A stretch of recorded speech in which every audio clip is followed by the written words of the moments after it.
Let's slow this down for a second, because a lot of people say they feel stuck. Stuck in a situation that feels like it has no end. Stuck in a relationship where you're just going through the motions. Stuck trying to figure out what to do next. But if we're being honest, you're not stuck. You are avoiding a decision even though you know the truth. Because being stuck means you don't have a way out.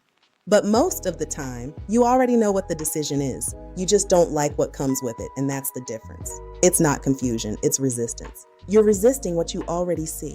You're resisting what you already feel. You're resisting the reality of what this situation actually is. Because making the decision means things have to change. And we all know that change is incredibly uncomfortable. It requires you to let go. It requires you to move differently. It requires you to stop going back to what feels familiar, even if it doesn't feel right. So instead, you stay in the middle. Not fully in it, but not fully out of it either. Just stuck in between. Telling yourself you need more time, more clarity, another conversation, another sign. But how many signs do you actually need? At what point does "I need more time" turn into "I don't want to accept this yet"? Because deep down, you already know.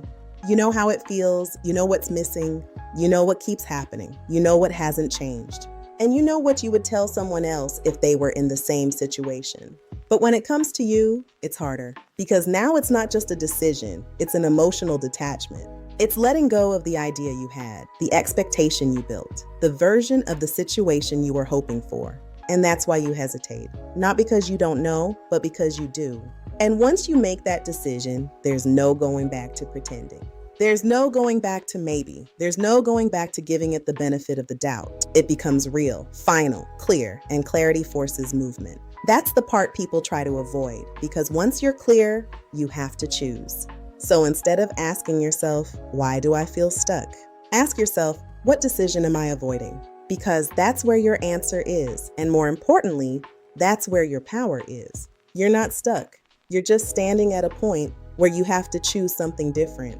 And until you do, it's going to keep feeling the same. Make it make sense.